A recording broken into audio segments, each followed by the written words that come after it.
What's up, everyone? Back for another beer review, and today is New Year's Eve 2023, so Happy New Year's to everybody out there. If you're celebrating this evening, please do so responsibly and safely.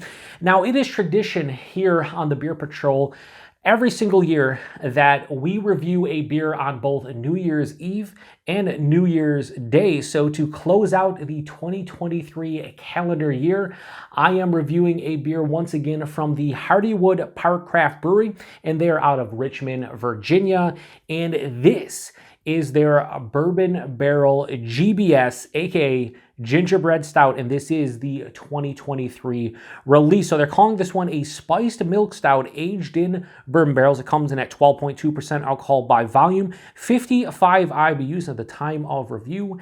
This stubby bottle is just under 6 weeks old. So full disclosure, I've had this one before. I actually had this one back in 2015, and it was the 2014 release that I drank, and it was sent to me by a very good friend of mine and fellow beer tuber DJ over at DJ's BrewTube. Now, DJ doesn't post all that often anymore, but back in the mid-2010s, him and I exchanged a lot of beers, and that was before my channel, and he actually sent me the regular version of this and the barrel-aged version, and the barrel-aged version showed up, and yeah, I was just super pumped to get into it, and it was leaking. And I had to save it, so I did. And let me just tell you that I gave it a 5 out of 5. It was in the big, 750 cork and cage. It was fucking phenomenal. It was a phenomenal beer. So fast forward about 8.5 years, and here we are. We get distro of Hardywood stuff here in the West New York area, and when I saw this one, I was like, yeah, I'm buying that. And I saw the Kentucky Christmas Morning, which I reviewed back on New Year's Day, and that is also a delicious beer. But yeah, I've always wanted to try this one. I wanted to review it, and now we get a chance to do so. Shout out to the train going by. It wouldn't be a Beer Patrol review if there wasn't the train going by. But anyway, this is just a big Imperial Gingerbread Milk Stout. And they have a spiel here on the side of the label, which we'll read at the end if I remember. But basically, they say they brew this one with vanilla beans, cinnamon, ginger, and wildflower honey. They age it in bourbon barrels for 3 months. So we are going to crack this one open, get in the glass, and see what we got going on here. So yeah, oh man, are you fucking kidding me? That smells absolutely phenomenal out of the bottle. When I just cracked that, holy crap. So yeah, I reviewed the base of this back in 2021, and I really like it. But to me, the barrel-aged version is where it is between the two. So I'm hoping I enjoy this one. We'll see if I enjoy this one as much as, again, I remember from 2015. But that is the hope, and I want to close out the year strong. It's been a great year here on the Beer Patrol. I've reviewed a lot of beers. I've had a lot of kind individuals send me beers, and we've had a great time. So I'm hoping that today's review will put a stamp on a beautiful year. So anyway, that poured out like more of a dark brown. On camera, it's gonna be pitch black. In person, yeah, dark brown. Kind of has like a Coca-Cola, Dr. Pepper, root beer vibe, like a straight up brown tinges at the bottom. It had about a finger of a beautiful like mocha colored head that's super creamy looking. It does have alcohol legs that are kind of sheet-like in terms of they're not really going anywhere, and it's coating the side of the glass. But yeah, it looks beautiful. Like as far as like a barrel-aged Imperial Milk Stout goes, or Imperial Gingerbread Milk Stout, yeah, all day, every day. Let's get a nose. Yeah, holy fuck. Smells like gingerbread cookies, molasses cookies, ginger snap cookies, but somebody, maybe just there's like a bourbon glaze on them, or maybe they were actually finished with like a bourbon glaze. Big ginger, cinnamon's coming through, definitely spiced. But then on top of that, you're getting sweetness from the honey. The vanilla is adding a nice little punch. It's mixing in kind of with the barrel, so you're getting that vanilla character, a little bit like a toasted oak. There's chocolate, there's coffee, but the coffee isn't as big as, say, Kentucky Christmas Morning, where it's definitely more prevalent. Has almost a minty vibe, so to me, I'm starting to think about like spruce and pine, and just like, it just makes me think about the holiday time. Like, I like reviewing beers on Christmas Eve, Christmas Day, New Year's Eve, New Year's Day. I kind of invoke the holiday spirit, and I think this does. It smells like it's going to be a little bit boozy. Definitely the barrel coming through. There's like this peppery kind of bourbon nose. It smells really fucking good. Yeah, I want to get into it. Cheers, everybody. Again, Happy New Year's, and hopefully we close out the year strong with this one. Cheers.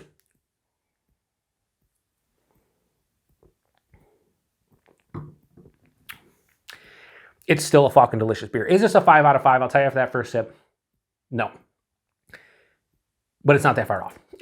Because the finish on this one is just phenomenal. I taste the honey. It has a gingerbread molasses cookie kind of finish to it. The 12.2%, I can tell it's a bigger beer. Nowhere near that big. The barrel's present. Is a fucking dynamite beer. This is, to me, which I didn't think so, because I think I like the Kentucky Christmas Morning better than regular GBS, so the non-barrel aged versions. But I like this more than the Kentucky Christmas Morning.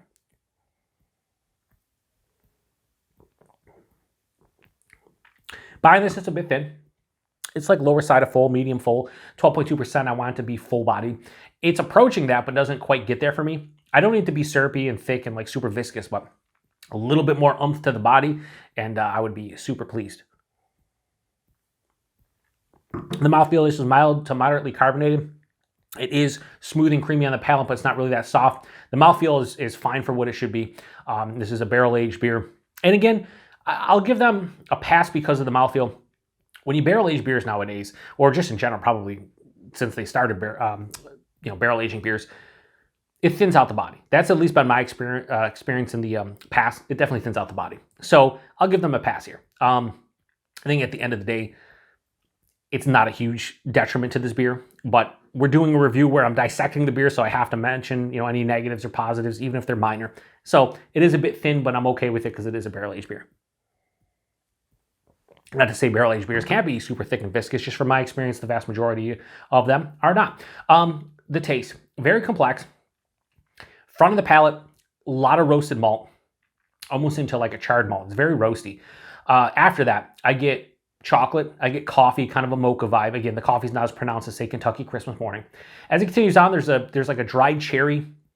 There's a little bit of like a raisin for me. There's caramel, there's toffee, but it's not like over the top. Definitely there. A little bit of molasses as well. As it continues on through the palate, the bourbon sneaks in about halfway to maybe 2/3 of the way through the palate. Vanillins, vanilla, oak, mixing in with the vanilla from the vanilla beans in here. And it's kind of hitting me.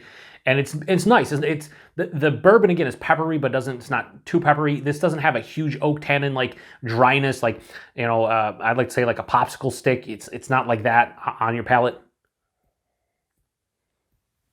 And it finishes with this lovely, again, bourbon-coated, bourbon-glazed gingerbread / molasses cookie vibe on the finish.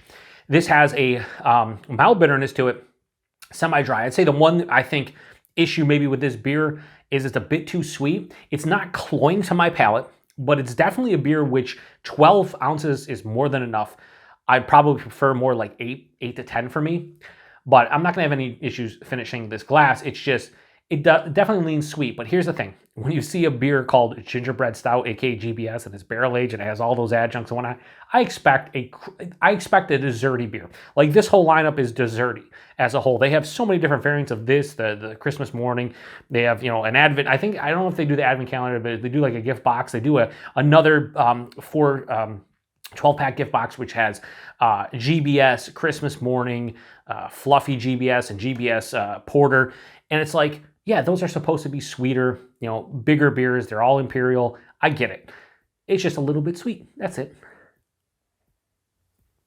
12.2%. I can tell it's a bigger beer. I would not guess over 11 for this one. Hides it extremely well. Yeah, there's a warming into the chest. No astringency on the palate. I just love the finish of this beer. I think the finish of this beer is what wins me over. And yeah, it's still a lovely beer, without question.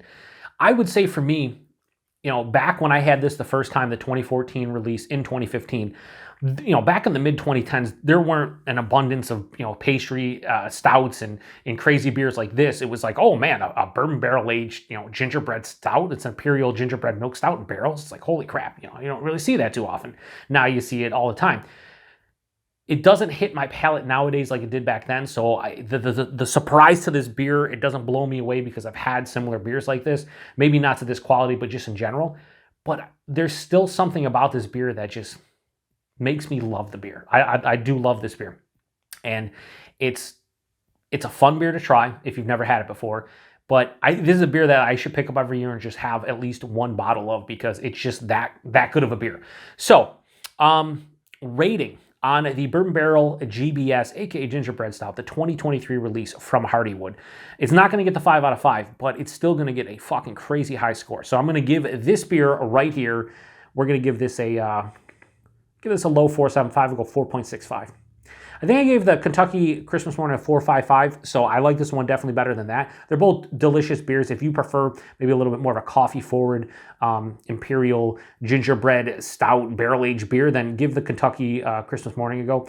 I think this one, I actually, it's one of the probably rare beers where like I don't want the coffee in here. I just want, you know, the base adjunct. So let's read the side and then we'll do price and availability. Hardywood Gingerbread Stout, described by BeerAdvocate. Oh, they're referencing BeerAdvocate as friggin' Christmas in a bottle. Sure, yeah, I agree with that. Is an Imperial Milk Stout brewed with vanilla beans, cinnamon, fresh Casselmonte Farm baby ginger, and Bearer Farms wildflower honey. Gingerbread Stout is then matured in Virginia bourbon barrels where it adapts an incredibly mellow character with its notes of oak and caramel. I didn't mention caramel as much, sure. Emerging 12 weeks later as Bourbon Barrel GBS. So they only put it in the barrel for 3 months. I'm sure there's some folks out there who probably want this, you know, at least 6 months, if not a year in the barrel. I don't think I want that. I think there's enough barrel character here where I appreciate the barrel, character and what it brings to the table without kind of dominating the beer. So I think 3 months is fine. Yeah, anyway, price point availability. In my neck of the woods, it was a $19.99 a 4-pack.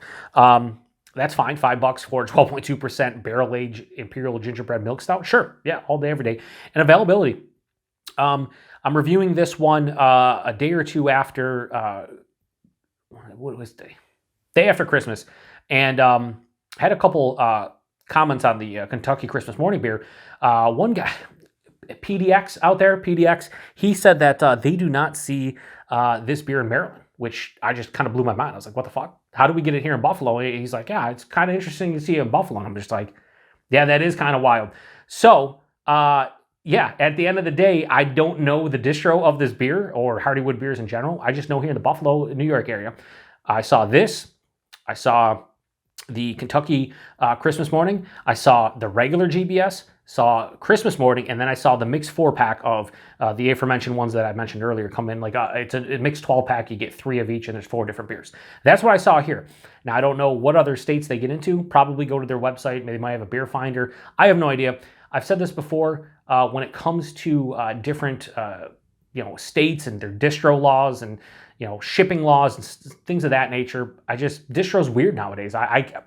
What I see and what I think should, other people see, depending upon what state they live in, like it just doesn't always add up and line up how I think it should be. So I don't know. But if you see this one, pick it up. It is delicious. It is delicious, and this one will hold up for a long time. You can age it the whole 9. So yeah, anyway, if you've had this one before or anything within the GBS series, post in the comment section. I'd love to hear from you. And again, New Year's Eve tonight, just be safe out there. Just be safe. Don't be stupid. Don't drink and drive. Don't do any of that stuff. Just make sure you're responsible and you're safe because, we don't need anything bad happening to anybody out there. So, stay at home. Get yourself some of this and have yourself a nice, quiet evening in. But honestly, everybody out there, I hope you have a fantastic day, and I hope it was a fantastic year for you. If not, I hope 2024 is better. So shutting this one down, tomorrow is the last of like the holiday-themed beers, although I'm going to have a couple more that I sprinkle out, or sprinkle in throughout. I want to sprinkle in throughout, and I just said sprinkle out. Sprinkle in throughout January. There's a couple other ones, but for the most part, I'm pretty much done with the holiday-themed beers, and it's been pretty fun reviewing all of these. Tomorrow we got the Mad Elf from Trogs, and I can't wait to give that one a go. So anyway, appreciate it. To the next one. Cheers.